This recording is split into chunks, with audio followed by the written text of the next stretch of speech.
setiap pujian penyembahan, buat setiap firman yang kau berikan di dalam hidup setiap kami. Mari Tuhan, nyatakan isi hatimu lebih lagi.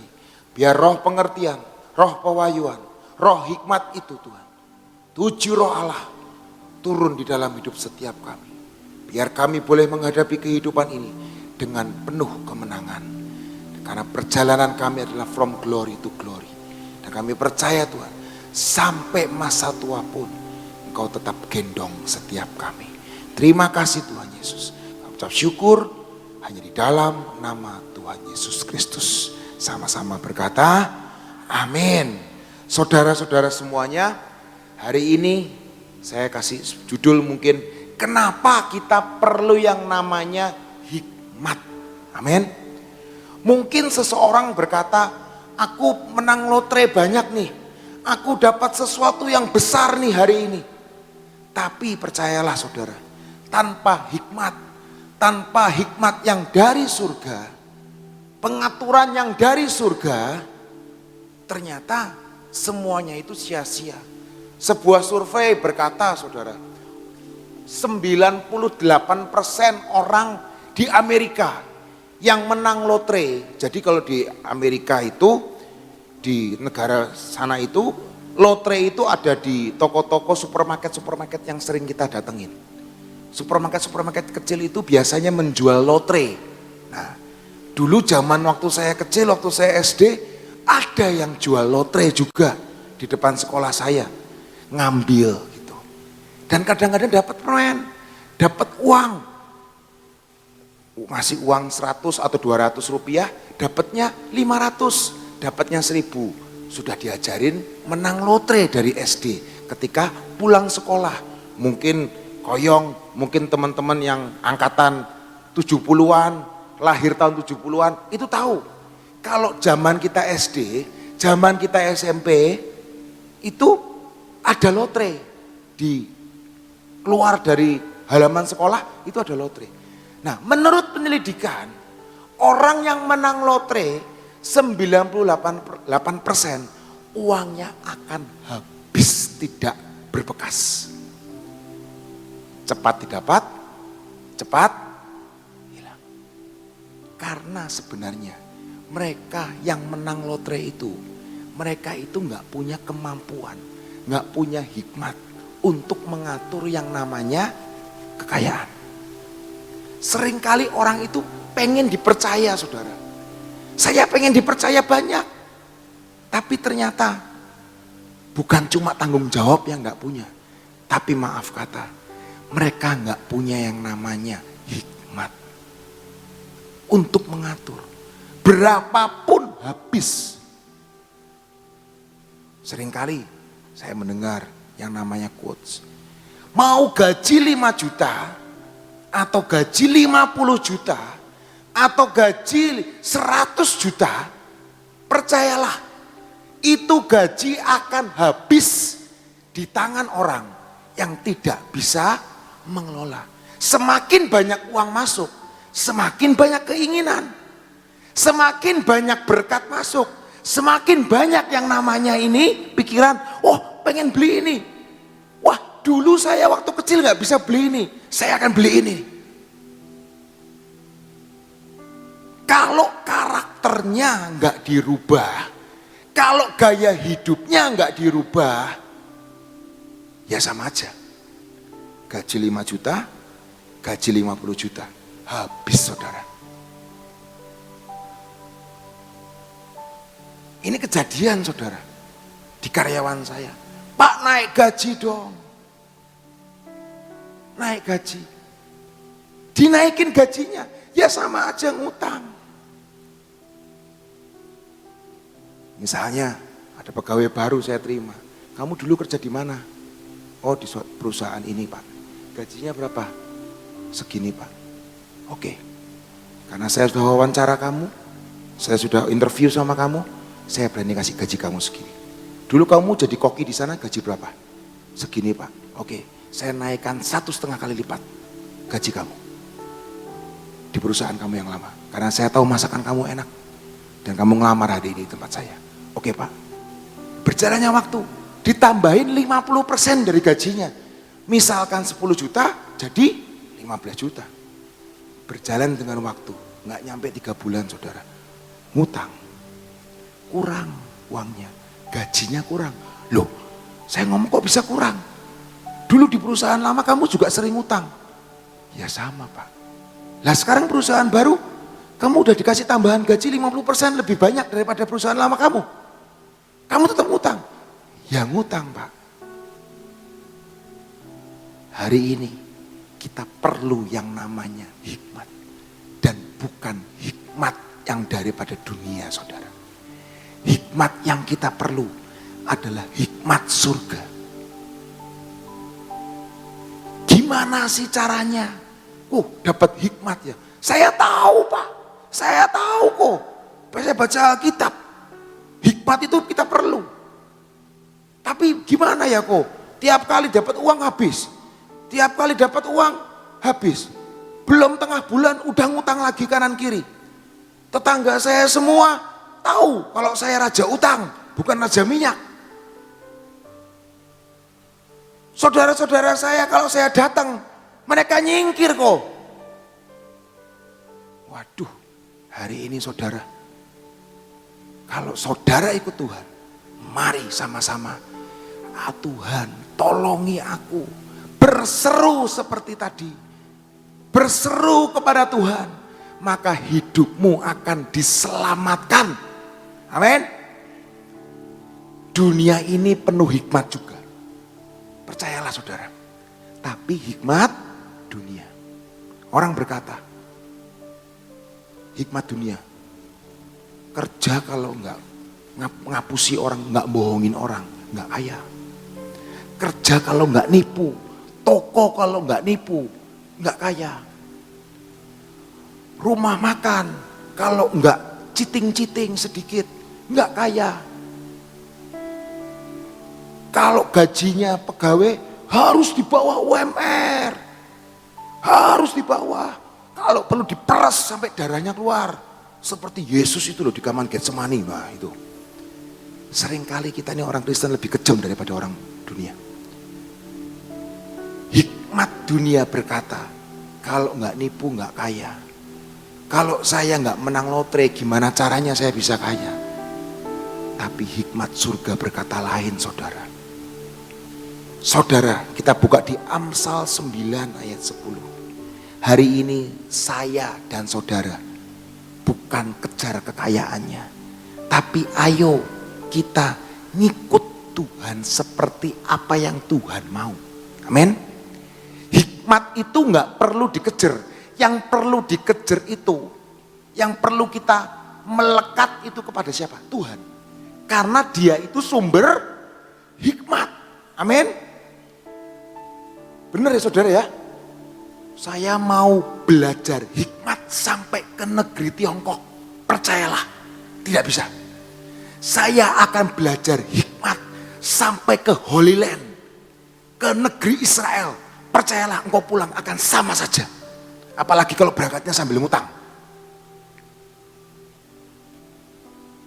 Engkau pergi ke Amerika cari hikmat, tidak akan pernah dapat. Kita mau baca di firman Tuhan. Amsal 9 ayat 10. Jelas saudara. Amsal 9 ayat 10. Permulaan hikmat adalah takut akan Tuhan. Dan mengenal yang maha kudus. Yehova adalah pengertian. Jadi saudara, bukan kita kejar hikmatnya. Itu sebagai sesuatu yang apa ya? Primer. Gua harus kejar nih yang namanya hikmat. Gimana caranya? Deket-deket sama orang yang jenggotnya putih, rambutnya putih. Nanti kan gua berhikmat. Deket-deket sama orang yang belajar apa itu namanya? Filsafat. Nanti kan saya berhikmat. Alkitab, hikmat Yesus, hikmat Kristus, hikmat Tuhan. Itu bukan sesuatu yang dikejar. Permulaan hikmat adalah garis bawain, takut akan Tuhan. Dan ketika hidup saya dan saudara takut akan Tuhan, percayalah, setiap kita. Nggak perlu dicari, nggak perlu dikejar. Yang perlu kita lakukan adalah takut akan Tuhan.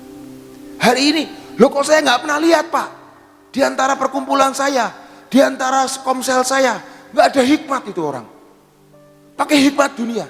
Pertanyaannya, apakah saudara dan saya sudah hidup di dalam takut akan Tuhan?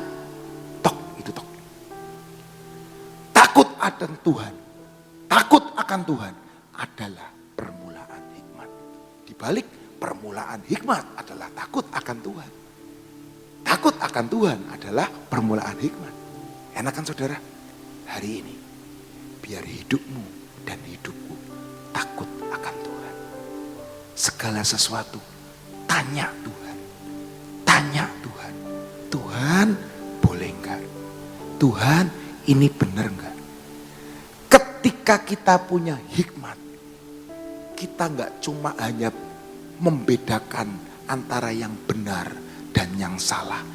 Tapi ketika hikmat Tuhan itu masuk dalam hidup kita, kita bisa membedakan antara yang ini yang baik, baik sekali, atau sangat baik. Di sini banyak kan ya, punya anak yang sudah mungkin pacaran, atau yang bakal menikah. Pengen punya mantu yang baik, baik sekali, atau sangat baik. Kalau saya pengen sangat baik. Pengen punya mertua, kalau ada anak muda di sini, pengen mertua baik, sangat baik, atau sangat baik? Ya sangat baik. Salom pas, kemana-mana pas gitu kan. Pas butuh anak, pas pengen jalan-jalan, pas dibayari. Oh, pas pengen mobil anyar, ditukunang mobil anyar. Oh, itu salon pas saudara. Bukan cuma baik, baik sekali, atau sangat baik. Hikmat Tuhan yang bisa membuat semua itu terjadi. Tapi persoalannya, yang tadi saya ngomong, takut akan Tuhan dan mengenal yang Maha Kudus. Kenalkan ini hidupmu. Tuhan, aku kenal engkau, tapi biarlah engkau mengenal aku Tuhan. Biar namaku tercatat dan namaku diingat, diukir di dalam telapak tangannya. Dan biar setiap kita jadi mutiara-mutiaranya Tuhan. Hari ini, mari hidup dengan takut akan Tuhan.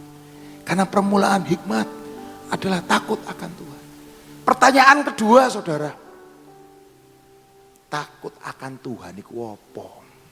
Barang apa? Takut akan Tuhan. Anak saya itu takut akan saya enggak? Enggak takut. Malah pengen papanya datang. Kalau papanya enggak datang hari-hari ini mungkin lagi sibuk. Pulangnya sore.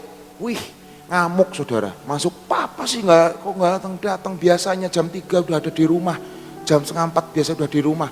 Ini sampai jam setengah 6 kok belum ada di rumah. Ngamuk saudara. Karena dia jam 5, jam setengah 5 sampai jam setengah 6 udah les. Jadi kalau nggak ada saya tuh, dianya cari saya. Nah, seperti itu saudara. Dia takut nggak sama saya?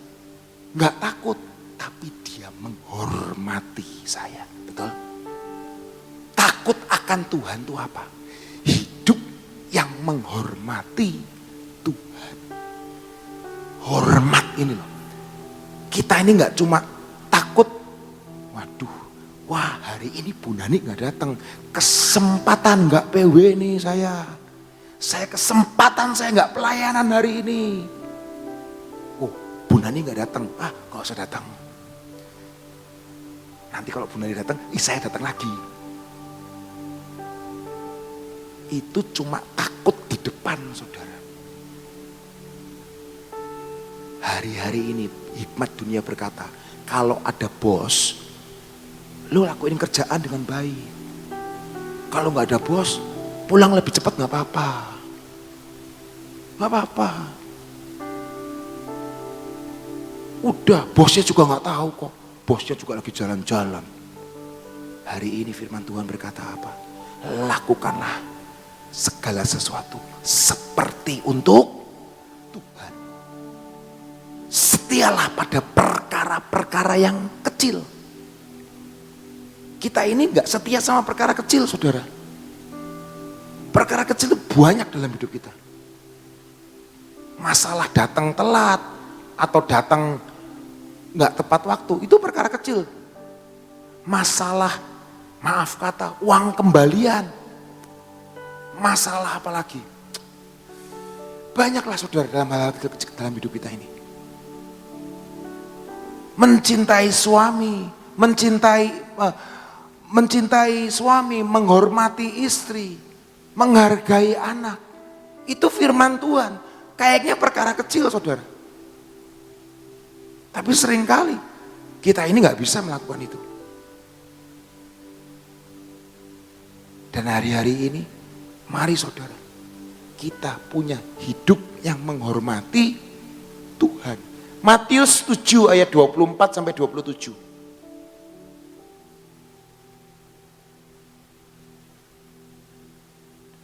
Matius 7 ayat 24 sampai 27. Setiap orang yang mendengar perkataanku dan melakukannya, ia sama dengan orang yang bijaksana yang mendirikan rumahnya di atas batu. Kemudian turunlah hujan dan datanglah banjir.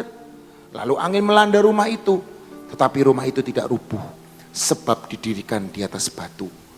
Tetapi setiap orang yang mendengar perkataanku ini dan tidak melakukannya, ia sama dengan orang yang bodoh, yang mendirikan rumahnya di atas pasir. Kemudian turunlah hujan dan datanglah banjir.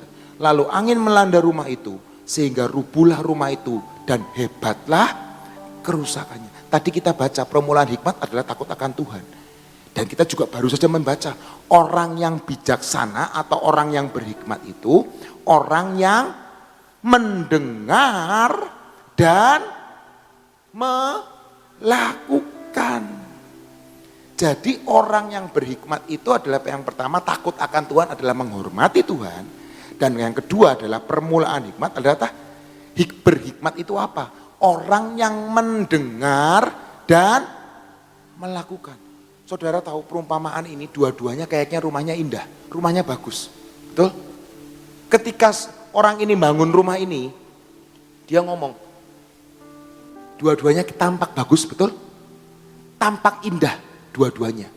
Oh bagus, oh ya ini rumah, oh ya ini rumah. Tapi ketika ada sesuatu yang datang, ketika ada bencana yang datang, ketika ada sesuatu yang tidak enak datang, mana yang hancur? Yang satunya kan? Kenapa dia disebut orang bodoh? Karena rumahnya hancur. Sebelum rumahnya hancur, dia ngomong orang bodoh enggak? Enggak orang bodoh. Sama kebalikannya. Orang yang tadi dikatakan orang yang berhikmat, setiap orang yang mendengar perkataanku yang tetapi banjir melanda rumah itu, orang yang bodoh di atas pasir. Dia disebut orang bodoh ketika apa? Ketika banjirnya sudah datang. Dia disebut orang berhikmat ketika apa juga? Ketika banjirnya datang juga.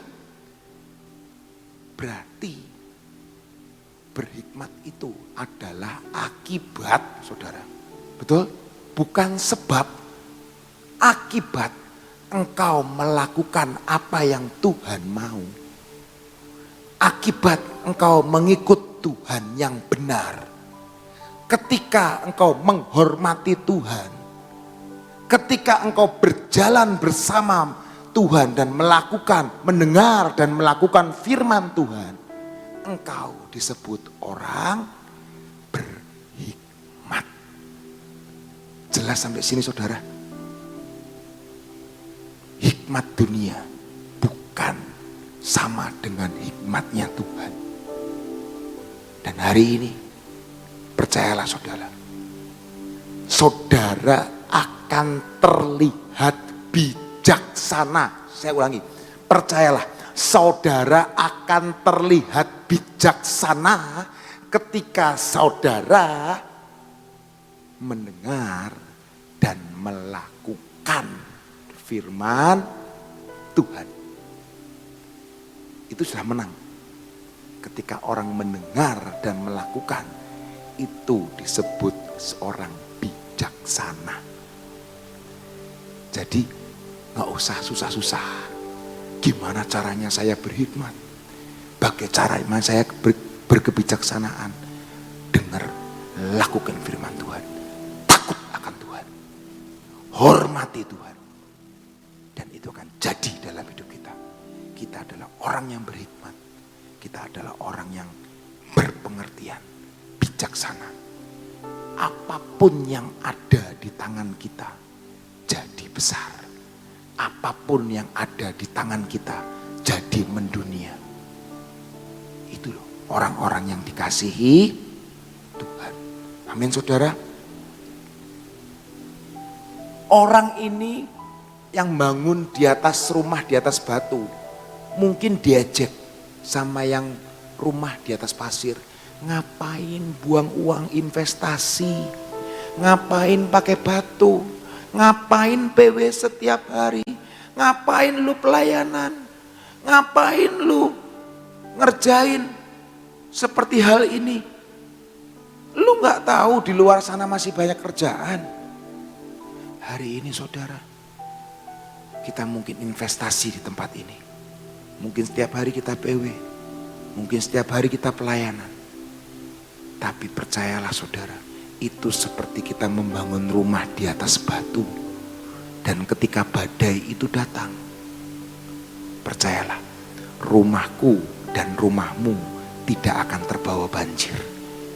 Malapetaka, pandemi, siapa tahu dia akan datang kembali.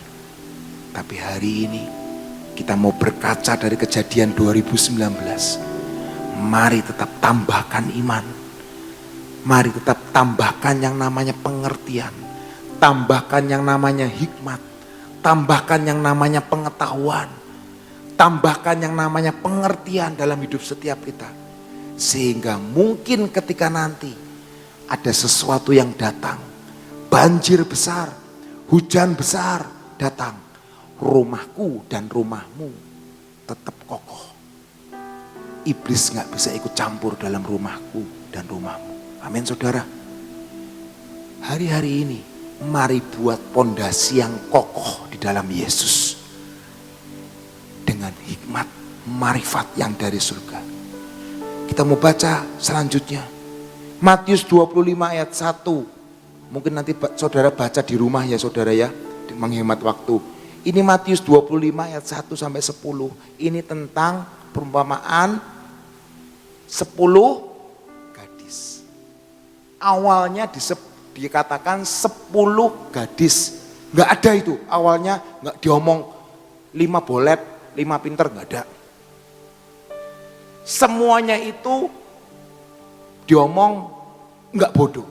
Semuanya oke. Semuanya 10 gadis baik-baik. Tetapi ketika mempelai itu terlambat datang, gak datang-datang,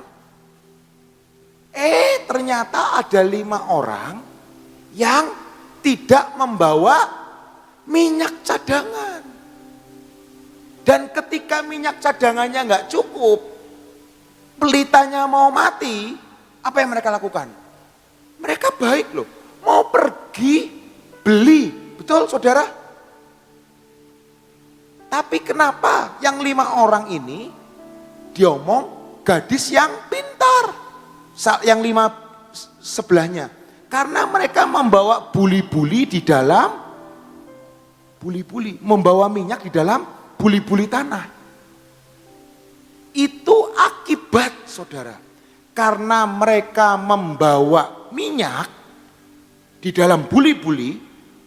Mereka bawa cadangan, mereka bawa persiapan, mereka tidak disebut gadis yang bodoh, tapi mereka disebut gadis yang bijaksana. Betul saudara? Pintar. Hari ini mungkin kau berkata, ngapain susah-susah bawa buli-buli? Ngapain susah-susah dengar firman Tuhan? Ngapain susah-susah pelayanan? Ngapain susah-susah ngasih persembahan? Ngapain susah-susah gua perpuluhan? Embat semua bleh. Saudara, mari kita pakai hikmatnya Tuhan. Pakai firman Tuhan dalam hidup ini. Gadis yang pintar ini disebut bijaksana karena mereka bawa buli-buli di hidupnya. Kalau saudara tahu buli-buli di Israel, yang pernah ke Israel, Google Map lah, Mbah Google lah. Saya juga nggak ngerti kenapa namanya Mbah Google padahal suaranya perempuan. Google itu coba searching buli-buli di dalam tanah, buli-buli tanah, buli-buli minyak terbuat dari tanah di Israel. Saudara akan ngelihat buli-bulinya itu gede, saudara. Jadi intinya ketika mereka bawa pelita, mereka itu bawa cangkolan lagi, bawa buli-buli lagi. Yang 5 gadis bijaksana ini. Jadi susah nggak? Susah. Mungkin 5 gadis yang nggak bawa ngomong lebay, sok-sokan, sok repot. Masa gini aja bawa minyak cadangan? Anggo apa? Warung minyak banyak, di mana-mana ada. Ngapain bawa? Kelihatannya sebelum terjadi mempelai itu datang, kelihatannya yang bijaksana ini kelihatan bodoh. Tapi percayalah, ketika mempelai itu datang, siapa yang didapati bijaksana dan siapa yang masuk ruang pesta? 5 orang yang bawa buli-buli minyak itu. Hari ini persiapkan dirimu dan diriku. Jangan lengah, jangan terbuai. Minta hikmat yang dari Tuhan. Minta mengenal Tuhan yang Maha Kudus, yang memberikan kita pengertian, membuat kita mengerti apa yang harus dilakukan. Kita ini segambar dan serupa dengan Tuhan. Biar prinsip dan nilai-nilai kebenaran surga itu terdownload dalam hidup kita. Dan kalau kita mengenal yang Maha Kudus, saudara, hidup sesuai dengan apa yang Tuhan mau, yang diperintahkan Tuhan, itu memungkinkan kita untuk kita hidup boleh menghadapi persoalan apapun dalam hidup kita. Kita pasti menemukan yang namanya solusi. Amin. Pasti ada jalan keluar.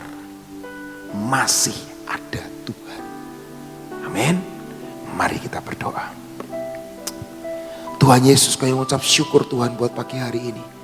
Engkau ajari kami tentang hikmat surga. Kami tahu Tuhan, hikmat surga berasal daripadamu. Yaitu takut akan Tuhan. Biar hidup kami boleh menghormati Engkau. Biar hidup kami boleh mendengarkan dan menjadi pelaku firman-Mu. Kami boleh mengenal, melekat kepada Tuhan. Karena Engkau berkata dalam Amsal, itu adalah pengertian. Biar hidup kami di dalam firman-Mu. Dan firman-Mu itu menjadi hidup di dalam hidup setiap kami. Karena kami tahu Tuhan, firman itu adalah Engkau sendiri. Yesus Kristus Tuhan kami. Yesua, mari hidup di dalam hidup kami. Dan biar hidup kami berbuah. Dan buahnya itu matang. Kami tidak mau Tuhan ketika badai itu datang. Ketika pencobaan itu datang. Kami tidak mau rumah kami runtuh. Kami tidak mau Tuhan seperti gadis yang akhirnya diomong bodoh. Karena mereka tidak bawa minyak. Biar hari ini Tuhan, pengertian yang dari surga, hikmat yang dari surga, mengiringi setiap kami. Terdownload dalam hidup setiap kami. Terima kasih Tuhan Yesus. Permulaan hikmat adalah takut akan Tuhan. dan mengenal yang Maha Kudus adalah pengertian. Dan biarlah pengurapan yang baru Tuhan kami terima hari ini. Pengurapan dari ujung rambut kami. Pengurapan buat mata kami. Pengurapan buat telinga kami. Pengurapan buat mulut kami. Pengurapan buat hati kami. Lidah bibir kami. Terurapi Tuhan. Dan kami percaya Tuhan. Telinga kami pun diurapi. Tangan kami. Tangan yang penuh dengan anugerah. Penuh dengan berkat. Apa yang kami pegang jadi besar. Dan biar kaki kami kuat mengantarkan kami sampai destiny kami tuntas. Terima kasih Tuhan Yesus. Biar hidup kami adalah hidup penuh dengan kemuliaan Tuhan. Ini hari kemenangan buat hidup kami. Hari sukacita hidup kami. Hari yang dipenuhi dengan sukacita yang dari Tuhan. Terima kasih Tuhan. Dalam nama Tuhan Yesus Kristus sama-sama berkata, amin.